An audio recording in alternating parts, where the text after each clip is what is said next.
I was sitting in a coffee shop last week with a friend who was going through a particularly messy divorce. He was spiraling, feeling like he'd failed at the life he was supposed to live. And he said something that stuck with me. He looked at a Bible sitting on a nearby table and muttered, "I don't know why people look at that thing for help. It's for the people who actually have their lives together, not for people like me who've burned it all down." I looked at him, then at the book, and I couldn't help but laugh. It's a common assumption that a holy book should be a gallery of saints, a hall of fame for the morally perfect. You'd think if you were designing a manual for righteousness, you'd give the most page space to the people who got it right. You'd highlight the ones who never wavered, the ones who followed every rule without a second thought. But if you actually open the text and look at the page count, the reality is jarringly different. It's almost like the editors went out of their way to find the most complicated, dysfunctional, and flat-out broken people they could find. Take the hero of the story, Moses. He's not a stoic saint. He's an impulsive man with a stutter who kills a guy in a fit of rage and spends the rest of his life arguing with God. Or Jacob, who spends his youth literally scamming his own father and manipulating his family into a decades-long feud. Then there's Joseph, a guy who was so insufferable and arrogant in his youth that his own brothers decided selling him into slavery was a better option than listening to him brag for one more day. In any other organization, these guys would have been scrubbed from the record. They would have been the PR nightmares hidden in the basement. Yet, in the Torah, they don't just get a mention, they get the most coverage. Moses alone dominates 4 out of the 5 books. It raises this nagging, uncomfortable question. Why would a document meant to inspire holiness spend the vast majority of its time documenting the failures of the deeply flawed? According to ancient Jewish wisdom, this isn't a mistake or a coincidence. It's the entire point. It suggests that perhaps God isn't looking for a perfect performance, but for something else entirely. And that something else is, I think, the core of this whole deep dive. Yeah. The text itself is built on this fascinating, almost counterintuitive principle. Which is what? Well, it's how the tradition weaponizes this unbalance you're talking about. It is a deliberate choice, an architectural choice in the Torah, to use the sheer length of a story, the page count, as a teaching tool. So more pages means more important. More important, yes, but, and this is the key, it absolutely does not signal simple moral approval. It's almost the opposite. So the more time the author spends on a character, the less morally simple they are. If you're perfect, your story's short. If you're a complete mess, you get a multi-volume series. You've just summarized the principle perfectly. Yeah. I mean, look at the radical unbalance of the text itself. We're talking about the foundational narrative of humanity. The origin story, Adam and Eve. You'd think that would get, I don't know, a whole book. You'd think so. Yeah. The creation of the world, the first catastrophic human error, it should be encyclopedic. But it's not. It's, what, a few chapters? They establish the fall, and then the narrative just moves on. It moves on. Yeah. Fast. Now, contrast that with the patriarchs. Abraham gets a huge segment, of course. He's the one who establishes the covenant. But then look at Isaac. The second patriarch. Right. And his story is, well, almost abbreviated. His life is really defined by this quiet obedience. He inherits the path that was laid out for him. Morally, he's the most uncomplicated of the 3. He's the anti-Jacob. He never argues, never cheats, just follows the rules. And in this theological accounting system, the perfect one, the quiet inheritor, he's almost an afterthought. The text gives him very limited space. The real priority, the page count, it goes to the complicated figures. Moses, Jacob, Joseph. Exactly. These are the ones who get these sprawling multi-chapter sagas that dwell so intensely on their failures, their family dysfunction, their betrayals, their internal chaos. The more broken the life, the more space it takes up. Okay, so let's call this the page count principle. More pages doesn't mean more approval. It means what? More complexity that needs to be unpacked for the reader. Precisely. It signifies a life that contains what the tradition calls reparable brokenness. The mess isn't an obstacle to the story. The mess is the story. It's the raw material for wisdom, but only when it's addressed honestly, publicly. The core rabbinic insight there being that a flawless person doesn't really teach us anything. Because perfection isn't a human category. It's unattainable for us, for beings made of dust who live in time. If the text only showed us perfect people, it would be alienating. Totally. It would just be this constant reminder of how we don't measure up. We'd feel condemned. Exactly. But a person whose struggles are documented in, frankly, painful detail. Yeah. That person teaches you how to navigate being broken and still somehow move toward alignment with truth. Which is such a countercultural idea, especially today. We live in the age of the highlight reel. We do. We edit out the mess. We present this professional, sanitized version of our lives. The Torah is basically the opposite of an Instagram feed. It's the most comprehensive public record of catastrophic failure imaginable. And that is the blueprint. I remember reading about this one scholar, Ari, who was wrestling with this exact question. Yeah. He couldn't get his head around why the figures who achieved this kind of quiet, instantaneous perfection like Enoch, who walked with God and was no more, why they only get a couple of sentences. While Moses, a stuttering, impulsive murderer, gets 4 entire books. And Ari's conclusion was that it wasn't God just tolerating Moses' flaws. Yeah. God needed them to be documented for us. The theology of page count implies that the more space a life takes up in the text, the more valuable its messiness is to the reader. It's a map. So the most significant lives, according to this, are the ones where every argument, every failure, every necessary repair is written down in ink that just never fades. And it ensures that no matter how messy your own divorce or your own failure feels, you can point to these foundational leaders and say, they went through worse, and they made it through. So if the Torah were a gallery, the masterpieces wouldn't be the pristine sculptures. They'd be the ones pieced back together from 100 shattered fragments. That's a perfect way to put it. The documentation itself is the curriculum. And it becomes this act of immense compassion, telling you, failure is normal. It's expected. It is part of the story. But definitionally, it is not the end of the story. This sets the stage perfectly for Jacob, then, because he embodies that principle of reparable brokenness more than anyone. If Moses is the failed lawgiver, Jacob is. He's the patriarch who is defined by his brokenness from the second he's born. Jacob is the absolute paradigm of the redemptive struggle. I mean, his whole life is defined by strife, trouble, turmoil. Nothing, absolutely nothing goes easy for him. It starts with his name, Jacob, or Jacobo.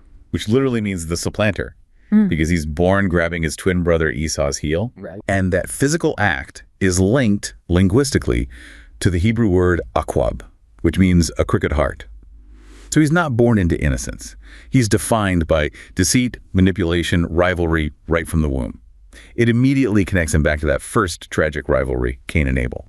So he's set up from the start as this complicated, almost unlikable character. He's the mother's boy, right? The quiet one who stays in the tents, while Esau is the rugged hunter, the man of the world. And that domestic setting is often misunderstood.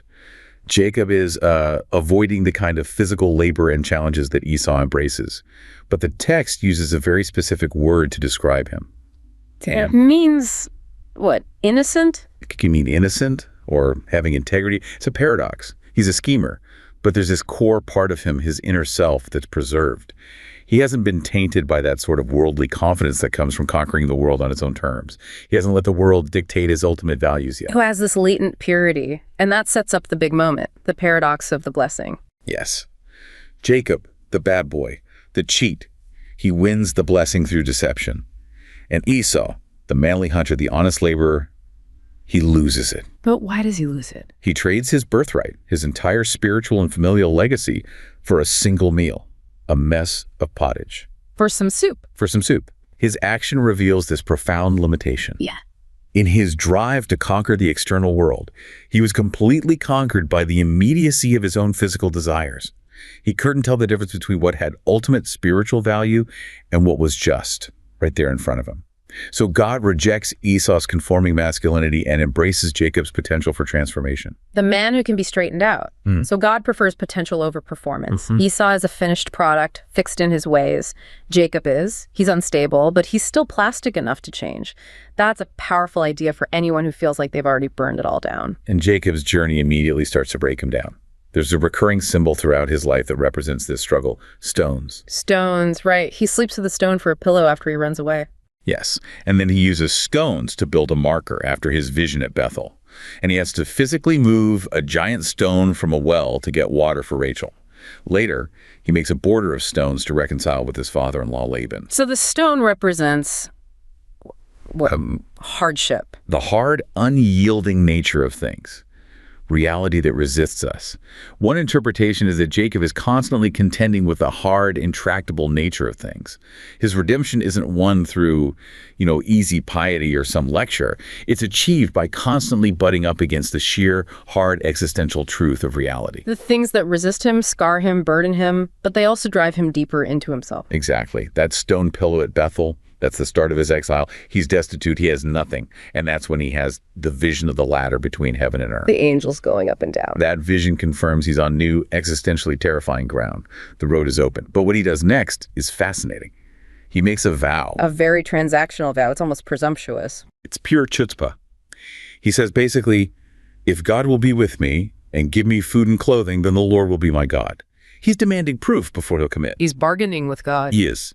But that boldness, that willingness to actually challenge God is valued. Yeah. It's significant because a verb used to describe his journey, yigakweb, it means he wrestles.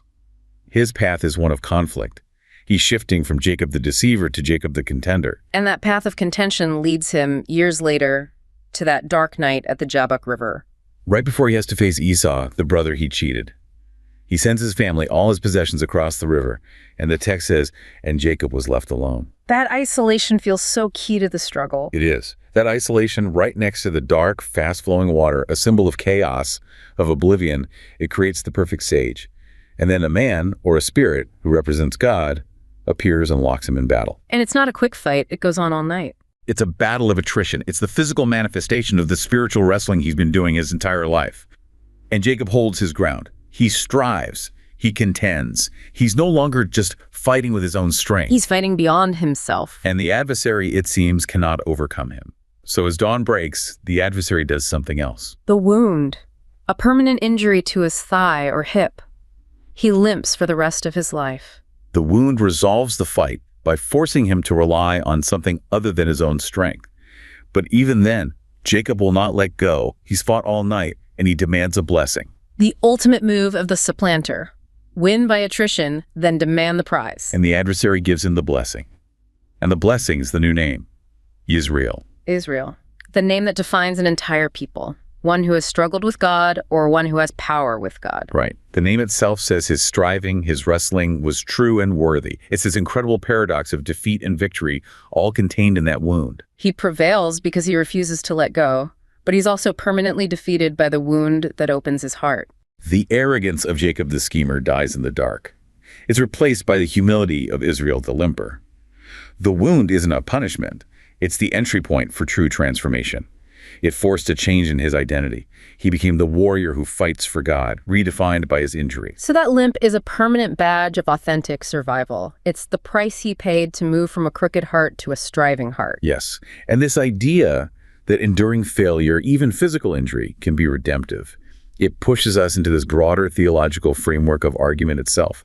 If Jacob wrestled physically, figures like Abraham and Moses, they wrestled intellectually, they demanded justice. And this is such a radical departure from, say, the classical Greek mindset. It absolutely is. The God of the Hebrew Bible is, by nature, argumentative. And so humans, made in that image, are also argumentative. God even complains about it, calling them thick-necked.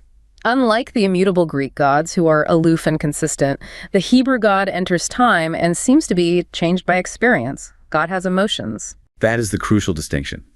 God is constant in the covenant, but not in emotional or procedural immutability.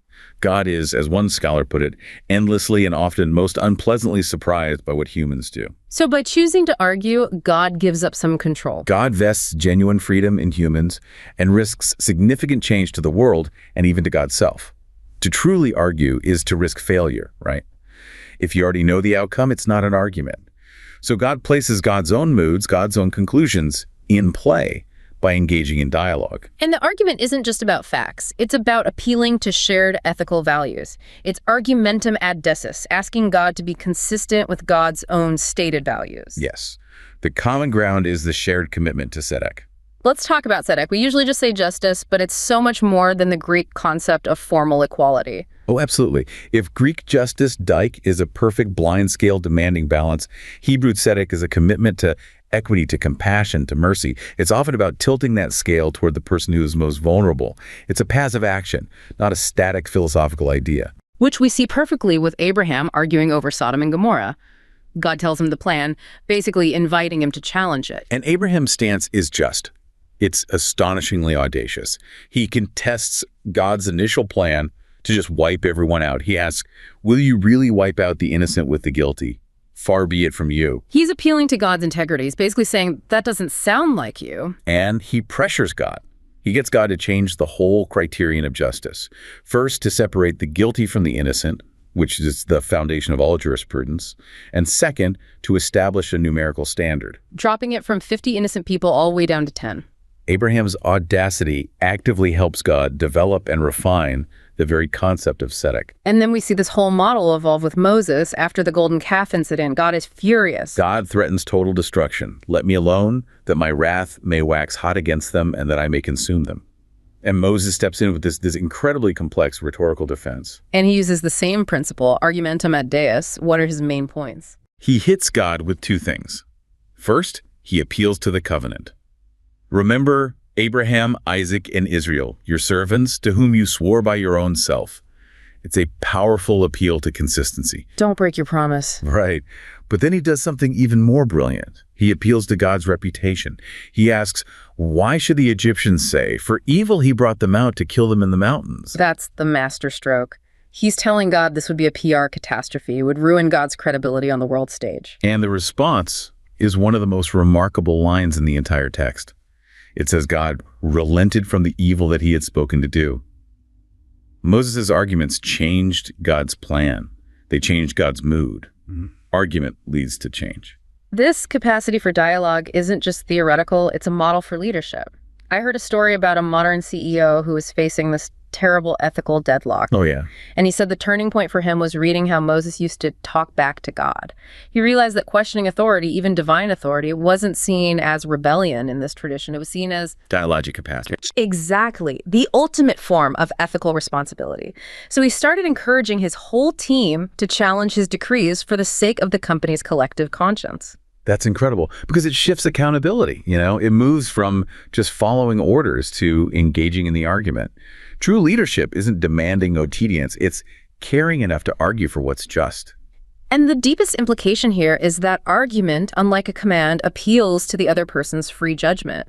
God's choice to argue creates this buffer of consciousness where freedom can exist. Which brings us to the most extreme example of all this. Job. And Job's story is different because he suffers innocently. He hasn't sinned, unlike the people of Sodom or the ones who built the golden calf. He demands justice in the face of this immense, unexplained tragedy. And God, with Job, violates the rules of genuine argument. God doesn't share anything about the cosmic bet or the reasons. Job just knows pain. And Job seeks justice, not rationalization. His friends fail him because they keep trying to fit his suffering into a neat theological box. You must have sinned. And Job refuses that moral compromise. When God finally answers, it's not a dialogue. It's a monologue from a whirlwind. Pure power. Where were you when I planned the earth? Job's arguments were about justice. God's answer is exclusively about might. And Job's final response is often misunderstood as a total surrender. I despise myself and repent in dust and ashes. But many scholars argue that it's an ironic concession to power, not a recantation of his demand for justice. He basically says, I'm of no account. I've already spoken. I have nothing to add. He maintains his stiff-necked demand for justice to the very end. He wins morally. The power argument fails to silence the moral objection. And then the most significant thing happens. God falls silent. That is God's last argument in the Hebrew Bible. Yeah. It suggests that Job proved that humans, armed with Torah and the desire for Sedeq, had developed enough argumentative capacity that they didn't need direct power-based intervention from God anymore. It leaves this space for human reason and interpretation to take over. Which brings us to the Talmud. If argument is the method, how does the tradition turn that into a system for figuring out truth among people? It leads directly to this Jewish countermodel of reason and pluralism. The classical tradition from Athens, it favored the vita contemplativa silent speculation, seeking a single, unitary, immutable truth. Rhetoric and speech were seen as secondary. And the Jewish tradition just flips that on its head. Completely reverses it. It favors the vita active action, speech, argument. The rabbis saw that the human world is a world of ethical choice and interaction. The process of speech and reasoning is elevated to a spiritual act. So Talmudic reason is fundamentally different from Aristotelian logic, which is all about finding one conclusion to end the disagreement. Yes. The goal in the Talmud is often not to find a single unitary truth. In fact, final answers may be unavailable. And that means the rigorous process of study, of interpretation, becomes an expression of piety in itself. It's valued independently of the outcome. It's a staggering concept for Western thought, which is obsessed with the single right answer. You're saying argument for argument's sake, even if it leads to perpetual disagreement, is a core value. Because if your goal is singular certainty, then disagreement is failure. But if your goal is the comprehensive exploration of ethical life, disagreement is an expression of richness. Talmudic logic openly dissents from Aristotle's laws of rationality, identity, non-contradiction, and the excluded middle. How does that work? How do you get past non-contradiction? In the Jewish universe, true contradictions and antinomies aren't just tolerated. They're seen as part of the pluralistic nature of reality itself. They cultivate what's called the included middle. They try to find common ground, or they affirm the truth in both opposing views at the same time. And the classic example of this is the dispute between the two great rabbinical schools, the House of Hillel and the House of Shammai. They disagreed constantly on almost everything. And yet, the tradition records a divine voice declaring that both of their views are the words of the living God. So if two people disagree, it doesn't mean one of them has to be wrong. It means they each hold a shard of a larger truth. And this pluralism is deeply tied to securing spiritual freedom. The tradition took this decisive step of completely removing direct divine authority from human disputes. The oven of Achnai parable. Exactly. The rabbis are debating a point of law. One rabbi uses supernatural signs, a tree uproots itself, a stream flows backwards, even a heavenly voice speaks to prove he's right, and the majority rejects every single sign, even the divine voice. They tell God to back off. They cite the text, saying the Torah was already given at Sinai. The interpretive power now belongs to human reason and majority rule. It's the moment of maximum audacity. And God, according to the story, laughs and says, "My sons have defeated me. My sons have defeated me." God admits defeat to the human use of reason. Because if God could just intervene and end every argument, human reason would be pointless. Freedom would be gone. Precisely. It places ethics and community decision-making before unmediated divine contact.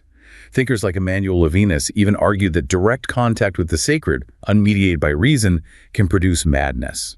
The rules of debate, the need for consensus, they act as a necessary stabilizing force. So argument is the methodology, brokenness is the material. How does this all lead to a structured psychological framework for actual repair in our lives? That connection is formalized in the concept of tikkun, or rectification. And to really get it, we have to touch on Lurianic Kabbalah from the 16th century, which offers this cosmic explanation for why the world is so broken. It starts with the idea of tohu chaos. Right.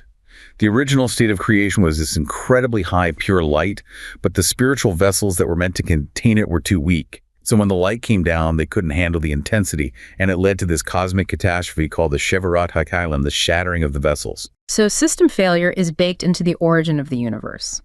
It's not just human sin that caused the brokenness. It was a cosmic accident. An absolute system failure from the get-go. And our world, our physical reality, is the realm of tikkun fixing. The world is filled with this broken residue, these sparks of holiness, or nitzitzat, that are exiled within physical creation. So it's like the universe started with a hard drive crash, and fragments of the original operating code are scattered everywhere. That's a great analogy. And our job is to recover the scattered data. The purpose of human life and all the commandments is the birur, the sifting, and the tikkun, the repair of these sparks. So your personal failure isn't just personal, it's participation in cosmic brokenness. And when you choose to repair your own actions, you are, cosmically speaking, sifting out a spark and contributing to the healing of the entire universe. Which gives our individual struggles immense meaning. And the psychological tool for that repair is teshuvah. Yes, teshuvah. It literally means return. A choice to return to your proper orientation, to make whole what you have broken. And it's a framework that's designed to counteract the paralysis of guilt and focus entirely on responsibility and action. I think this idea of reparable brokenness is so powerful against what so many people deal with today, which is this toxic perfectionism.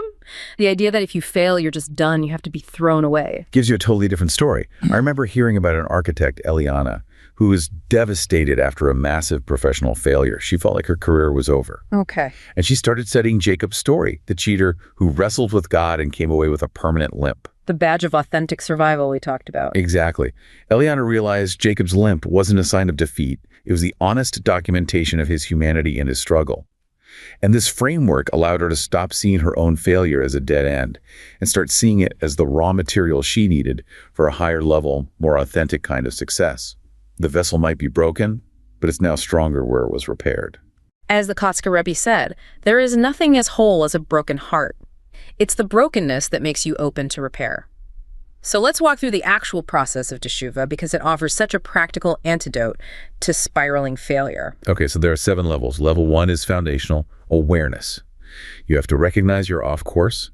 If you're rationalizing, minimizing, numbing yourself, you can't start. This is that painful first step of turning to face the truth. An honest accounting of where you are, not just what the world is doing to you. Level 2 is the hinge. Responsibility. You must acknowledge, I chose this. I own it. The second you blame your circumstances or other people or your past, you give away your power to fix it. If it's not your fault, it's not yours to fix. This is the difference between King David saying, I have sinned, and Adam saying, the woman made me do it. So responsibility is the defining trait of a redemptive character. Level 3 is practical. Cessation. Stop the harmful behavior immediately. You can analyze why you did it later. Right now, you just have to stop the damage, put the knife down. And level 4 goes deeper into the internal work. Interior remorse or tirata. This is so crucial. It's not about regretting the consequences, like losing your job or getting divorced. It's about regretting the internal degradation, the misalignment with who you were meant to be. It's grief over having become this person, the one who made that choice. So you grieve the interior loss of self. Exactly. That genuine sorrow is what actually catalyzes change. Then level 5, verbal acknowledgement, confession. You have to name the failure out loud to break its power. Confession isn't primarily for the victim, it's for your benefit. It makes the failure real, something you can act on. And level 6 brings us back out into the world, repair and restitution. This step is non-negotiable, and it emphasizes the horizontal nature of reconciliation. You absolutely cannot skip the step of making amends with the person you harmed by going straight to God. Vertical reconciliation doesn't substitute for real, horizontal repair with other people. And finally, level 7, the ultimate test, complete transformation, teshuvah gemura. You know you've achieved it when you are faced with the exact same opportunity to transgress. Same pressure, same power dynamic, same loophole, and you choose differently. That conscious choice proves a fundamental change of character. You are no longer the person who would have made the original mistake. This whole framework forces a complete redefinition of what righteousness even means. The Hebrew word Sedeq. It doesn't mean morally pure. No, it means straight, aligned, or in the correct position. Righteousness is an orientation you can take even when you're broken. It's a posture you can assume right now. The question isn't, have you sinned? The question is, where are you standing? Are you facing toward truth and taking responsibility? King David is the perfect example. Adultery, murder, catastrophic sins, yet he's still upheld as a great king. Because of his posture. When the prophet Nathan confronted him, he immediately took the position of responsibility. I've sinned against the Lord. No excuses. He let his failure become public record, showing his alignment with truth, and chose the grueling path of teshuvah. He was broken, but he stood straight. This idea of posture and direction is reinforced so beautifully in the Psalms. Psalm 1, the gateway to the whole book, it describes this progression into misalignment. It's 3 stages. It warns you not to walk in the counsel of the wicked. Don't let your general direction be set by bad values. Then, don't stand in the way of sinners. Don't get entrenched in destructive patterns. And finally, don't sit in the seat of mockers. Don't make cynicism your fixed identity. Walking, standing, sitting. It's a progression into getting stuck that you have to constantly guard against. And the alternative is to keep your navigation system on, to meditate on it day and night, always checking your alignment with the blueprint. Which leads to that powerful tree image, like a tree planted by streams of water, which yields its fruit in season. Notice the promise there. It's not instant success. It respects rhythm. It yields fruit in its season. It's about vitality and maintaining life force, even when nothing visible is happening. Even when you're just growing roots underground, it's about quiet sustainability. Right. And if Psalm 1 is for the start of the journey, Psalm 23 is for when you're deep in the mess, when you're already walking through the darkness and need guidance in the valley. It starts by reframing what divine guidance even is. The Lord is my shepherd, I shall not want. And the Hebrew, lo exar, it doesn't mean I'll get everything I want. It means I will not be caused to stray from what I need. It's guidance toward your essential needs, not your passing desires. The shepherd leads to quiet waters. That's a very specific detail. It's so important. Quiet waters are waters that won't sweep you away. They're manageable. The shepherd guides you to provision that is nourishing, but also respects your capacity. Just like God led Israel the long way around the wilderness because they weren't ready for conflict, the guidance matches your current strength. And when you enter the darkest part, the valley of the shadow of death, the whole relationship shifts. The psalm doesn't deny the valley is real. Some of that, death shadow. You're in the terrifying darkness cast by death.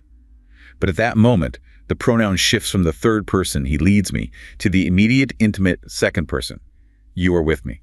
The relationship becomes direct and personal precisely in the darkest place. Theology becomes direct encounter. And comfort comes not from a feeling, but from the shepherd's tools. The rod and the staff. Protection and correction. The rod is for protection from external threats. The staff is for correction, to gently pull you back from a cliff or tap you toward the right path. Comfort comes from the assurance that you are being protected and actively guided. You're not alone. And then there's the restoration of dignity with the table metaphor. You prepare a table before me in the presence of my enemies. It's not about revenge. It's about the public affirmation of your worth.